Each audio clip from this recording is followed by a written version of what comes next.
21वीं सदी के तीसरे दशक में तकनीक ने हमें करीब लाया है, एक दूसरे से जोड़ा है और दुनिया को एक छोटे से गांव में तब्दील कर दिया है। हम पल भर में दुनिया के किसी भी कोने में हो रही घटना की जानकारी प्राप्त कर सकते हैं।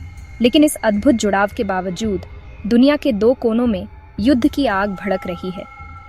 ये आग न सिर्फ उन क्षेत्रों को जला रही है, बल्कि पूरी दुनिया को अपनी चपेट में लेने की धमकी दे रही है।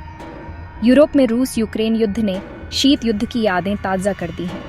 ये संघर्ष, जो कभी सोचा गया था कि इतिहास के पन्नों में दफन हो चुका है, आज फिर से हमारे सामने एक भयावह वास्तविकता बनकर खड़ा है। ये सिर्फ दो देशों की लड़ाई नहीं, बल्कि विचारधाराओं और वैश्विक शक्ति संतुलन की जंग है। यह एक ऐसा संघर्ष है जो यह निर्धारित करेगा कि आने वाले दशकों में दुनिया किस दिशा में जाएगी। दूसरी ओर मध्य पूर्व में ईरान और इजराइल के बीच दशकों पुराना तनाव अब एक खतरनाक मोड़ पर है। यह एक ऐसा क्षेत्र है जो हमेशा से ही भू राजनीतिक उथल पुथल का केंद्र रहा है और अब यह एक और बड़े संकट की ओर बढ़ रहा है। यह छद्म युद्ध अब सीधे हमलों में बदलता जा रहा है, जिससे पूरे क्षेत्र में अस्थिरता और अराजकता का माहौल है। हर हमले के साथ शांति की उम्मीद कम होती जा रही है, जिससे क्षेत्रीय संघर्ष का खतरा बढ़ गया है। यह संघर्ष न केवल मध्य पूर्व के देशों को प्रभावित करेगा, बल्कि पूरी दुनिया पर इसका असर पड़ेगा। इन दोनों संघर्षों का असर हमारी रोजमर्रा की जिंदगी पर पड़ रहा है, चाहे हम इसे महसूस करें या नहीं। युद्ध की लपटें दूर होने के बावजूद उनकी गर्मी हम तक पहुंच रही है। बढ़ती महंगाई जो हमारी जेबों पर भारी पड़ रही है, ऊर्जा संकट जो हमारे घरों को ठंडा और अंधेरा कर रहा है, और अंतर्राष्ट्रीय संबंधों में बदलाव जो दुनिया को एक अनिश्चित भविष्य की ओर ले जा रहे हैं। ये युद्ध दिखाते हैं कि आधुनिकता के बावजूद इतिहास की गलतियां और सत्ता की महत्वाकांक्षाएं आज भी कितनी ताकतवर हैं। वे हमें याद दिलाते हैं कि हमने अतीत से कुछ नहीं सीखा है। आज हम इन दोनों संघर्षों की जड़ों, घटनाक्रमों और उनके वैश्विक असर को समझने की कोशिश करेंगे। हम यह जानने की कोशिश करेंगे कि ये युद्ध क्यों हो रहे हैं और हम इनसे कैसे प्रभावित हो रहे हैं। ये विश्लेषण सिर्फ खबरों का लेखा जोखा नहीं, बल्कि उन घटनाओं के पीछे छिपे कारणों को उजागर करने का प्रयास है, बल्कि इतिहास के उन पन्नों को पलटने की कोशिश है जो हमें आज की हकीकत तक लाए हैं। हम यह देखेंगे कि अतीत के कौन से सबक आज भी प्रासंगिक हैं। आइए इन कहानियों को परत दर परत खोलते हैं, तथ्यों को उजागर करते हैं और सच्चाई की तलाश करते हैं, और समझते हैं कि ये युद्ध क्यों हो रहे हैं और इनका मतलब क्या है। यह समझना जरूरी है कि ये युद्ध सिर्फ दूर की कहानियां नहीं है, बल्कि हमारे भविष्य को भी आकार दे रहे हैं। रूस और यूक्रेन का रिश्ता सदियों पुराना है, दोस्ती, दुश्मनी और जटिलताओं से भरा हुआ। यह एक ऐसा रिश्ता है जो इतिहास के पन्नों में दर्ज है, जो साझा विरासत और संघर्षों की कहानियों से बुना गया है। साझा संस्कृति और गहरे जख्म, यह एक ऐसा मिश्रण है जिसने दोनों देशों के भविष्य को आकार दिया है। सदियों से रूस और यूक्रेन एक दूसरे के साथ जुड़े रहे हैं, लेकिन यह जुड़ाव हमेशा शांतिपूर्ण नहीं रहा है। दोनों की जड़ें कीवियन रस साम्राज्य से जुड़ी हैं। यह साम्राज्य पूर्वी स्लाव सभ्यता का जन्म स्थान था, और इसने रूस और यूक्रेन दोनों के लिए एक साझा सांस्कृतिक और आध्यात्मिक विरासत की नींव रखी। यूक्रेन का बड़ा हिस्सा लंबे समय तक रूसी साम्राज्य का हिस्सा रहा, जहां यूक्रेनी भाषा और संस्कृति को दबाने की कोशिशें हुई। इस दौर में यूक्रेनी राष्ट्रवाद का उदय हुआ और यूक्रेन के लोग अपनी पहचान और स्वतंत्रता के लिए संघर्ष करने लगे। और फिर सोवियत संघ का हिस्सा बना, जहां यूक्रेन ने भारी तबाही और पीड़ा का अनुभव किया, जहां यूक्रेनी पहचान को दबाने की कोशिशें हुई और लाखों लोग अकाल और राजनीतिक दमन के शिकार हुए। सोवियत काल में यूक्रेन की संस्कृति और भाषा को रूसी संस्कृति में आत्मसात करने का प्रयास किया गया, लेकिन यूक्रेनी लोगों ने अपनी पहचान को बनाए रखने के लिए संघर्ष जारी रखा। 1991 में सोवियत संघ के विघटन के बाद यूक्रेन ने स्वतंत्रता पाई। एक नए युग की शुरुआत हुई, लेकिन रूस ने उसे हमेशा अपने प्रभाव क्षेत्र का हिस्सा माना और यूक्रेन की स्वतंत्रता को कभी पूरी तरह से स्वीकार नहीं किया। रूस ने यूक्रेन की राजनीति में लगातार हस्तक्षेप किया और यूक्रेन को पश्चिमी देशों के साथ घनिष्ठ संबंध बनाने से रोकने की कोशिश की। यूक्रेन की विदेश नीति हमेशा पश्चिम और रूस के बीच झूलती रही, क्योंकि देश के भीतर अलग अलग राजनीतिक और सांस्कृतिक रुझान मौजूद थे। पश्चिमी यूक्रेन यूरोप के करीब महसूस करता है और यूरोपीय संघ में शामिल होने का इच्छुक है। पूर्वी यूक्रेन रूस के करीब है और यहाँ रूसी भाषा और संस्कृति का प्रभाव अधिक है। यह आंतरिक विभाजन यूक्रेन की राजनीति का अहम हिस्सा बन गया और इसने देश को अस्थिर कर दिया। जिसे रूस ने अपने फायदे के लिए इस्तेमाल किया और यूक्रेन में राजनीतिक अस्थिरता को बढ़ावा दिया। 2014 में मैदान क्रांति के बाद यूक्रेन ने यूरोपीय संघ के साथ घनिष्ठ संबंध बनाने का फैसला किया। रूस ने क्रीमिया पर कब्जा किया, जो यूक्रेन का हिस्सा था और जहां रूसी भाषी लोगों की आबादी अधिक थी, और डोनबास में अलगाववादियों को समर्थन दिया, जिससे यूक्रेन में गृह युद्ध शुरू हो गया, जिससे गृह युद्ध जैसी स्थिति बन गई और हजारों लोग मारे गए और लाखों लोग विस्थापित हो गए। 2014 से 2022 तक यूक्रेन पश्चिम के करीब जाता गया और यूरोपीय संघ और नाटो के साथ अपने संबंधों को मजबूत किया। नाटो में शामिल होने की इच्छा जताई। रूस के लिए यह रेड लाइन थी, क्योंकि रूस नाटो के विस्तार को अपनी सुरक्षा के लिए खतरा मानता है। 24 फरवरी 2022 को रूस ने यूक्रेन पर विशेष सैन्य अभियान शुरू किया। तीनों दिशाओं से हमला बोला। रूस का मुख्य तर्क था, नाटो का विस्तार उसकी सुरक्षा के लिए खतरा है और यूक्रेन को एंटी रशिया प्रोजेक्ट में बदला जा रहा है। दूसरा कारण यूक्रेन का विसैन्यीकरण और विनाजीकरण, साथ ही डोनबास के रूसी भाषी लोगों की रक्षा। पश्चिम और यूक्रेन ने इन आरोपों को खारिज किया, इसे एक संप्रभु देश पर अकारण आक्रमण बताया। पुतिन का मानना है कि रूस और यूक्रेन ऐतिहासिक रूप से एक ही लोग हैं और एक स्वतंत्र यूक्रेन रूस की महान शक्ति के लिए चुनौती है।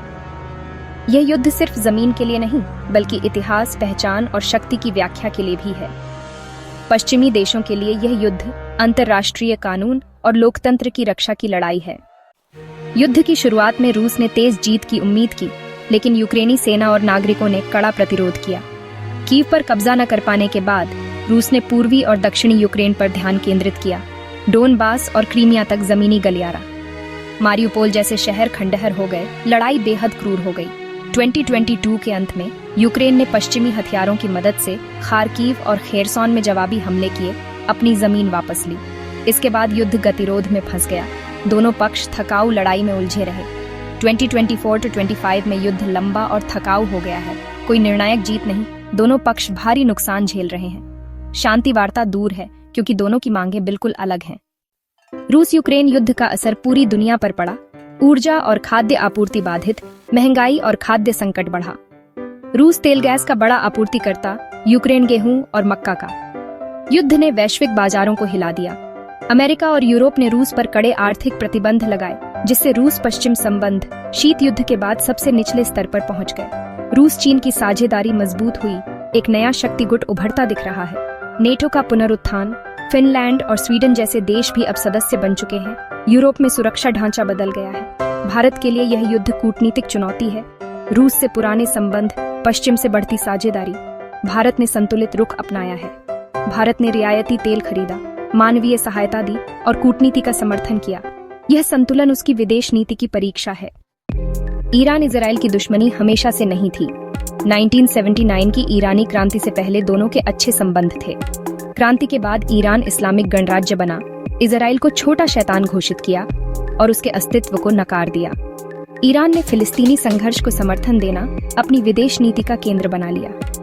अगले दशकों में ईरान ने हिजबुल्लाह, हमास, हूती जैसे प्रॉक्सी गुटों को समर्थन देकर इजराइल को घेरने की रणनीति अपनाई। ये छद्म युद्ध है। ईरान सीधे लड़ाई में नहीं, बल्कि प्रॉक्सी और साइबर हमलों के जरिए इजराइल पर दबाव बनाता है। ईरान का परमाणु कार्यक्रम भी तनाव का बड़ा कारण है।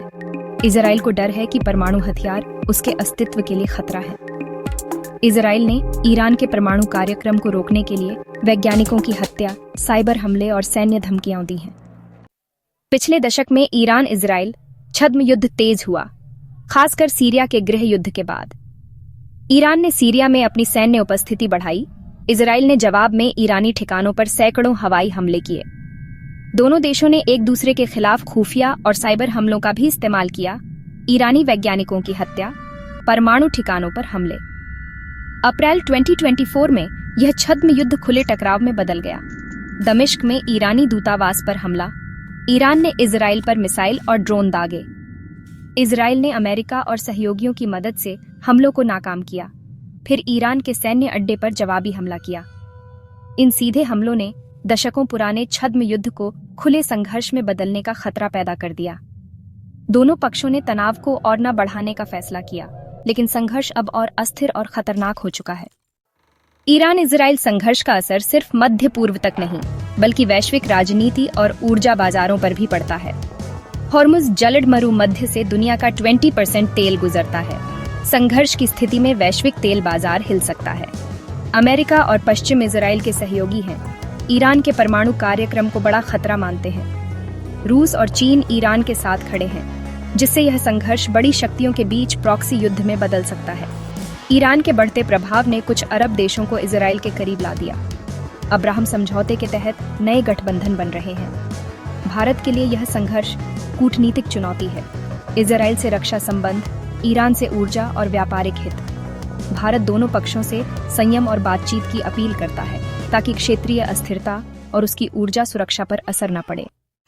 रूस यूक्रेन और ईरान इजराइल संघर्ष, ये दो धधकते उदाहरण हमें सिखाते हैं कि इतिहास की लपटें कभी बुझती नहीं। ये संघर्ष हमें एक महत्वपूर्ण सबक देते हैं कि इतिहास कभी मरता नहीं, वह नए रूप में लौटता है। ये एक चक्र की तरह है जो बार बार घूमता है, हर बार एक नया रूप, एक नई तीव्रता लेकर। रूस यूक्रेन युद्ध दिखाता है एक ऐसी कहानी जो सदियों पुरानी है कि साम्राज्यों की छाया और राष्ट्रीय पहचान की लड़ाई, ये भावनाएं आज भी उतनी ही प्रबल हैं जितनी पहले थीं। दशकों बाद भी युद्ध का कारण बन सकती है। पुरानी शिकायतें, अनसुलझे मुद्दे और सत्ता की लालसा मिलकर एक विस्फोटक मिश्रण बनाते हैं। ईरान इजराइल संघर्ष बताता है एक जटिल जाल जो सदियों से बुना जा रहा है कि विचारधारा, धर्म और भू राजनीति मिलकर एक ऐसा त्रिकोण बनाते हैं जो इस क्षेत्र को अस्थिर रखता है, लंबी दुश्मनी को जन्म दे सकते हैं। ये दुश्मनी पीढ़ियों से चली आ रही है और हर गुजरते दिन के साथ गहरी होती जा रही है। आधुनिक युद्ध अब सिर्फ टैंकों से नहीं लड़े जाते, बल्कि प्रॉक्सी गुटों, साइबर हमलों और आर्थिक प्रतिबंधों से लड़े जाते हैं। ये एक नया युद्ध का मैदान है जहां तकनीक और रणनीति मिलकर तबाही मचाते हैं। इन युद्धों का असर वैश्विक है, कोई भी अछूता नहीं है। यूक्रेन में बम गिरता है तो इसकी गूंज पूरी दुनिया में सुनाई देती है। तो यूरोप में ऊर्जा संकट गहराता है, लोगों के घरों को ठंडा कर देता है और अर्थव्यवस्था को खतरे में डाल देता है। और अफ्रीका में खाद्य असुरक्षा बढ़ती है, लाखों लोगों को भूख और गरीबी के कगार पर धकेल देती है। अंतर्राष्ट्रीय संस्थाएं अक्सर ऐसे संघर्षों को रोकने में नाकाम रहती हैं। उनकी शक्ति सीमित है और राजनीतिक इच्छा शक्ति की कमी है। और दुनिया फिर से शक्ति गुटों में बढ़ती दिख रही है। हर गुट अपने हितों की रक्षा करने में लगा है। इन संघर्षों को समझना, तथ्यों को जानना, अफवाहों और दुष्प्रचार से दूर रहना जरूरी है। और संतुलित दृष्टिकोण अपनाना आज हर नागरिक की जिम्मेदारी है। हमें दुनिया को समझना होगा, तभी हम इसे बेहतर बना सकते हैं। शांति और कूटनीति की अहमियत को समझना ही भविष्य की कुंजी है। यही एकमात्र रास्ता है जिससे हम इस चक्र को तोड़ सकते हैं और एक बेहतर दुनिया बना सकते हैं।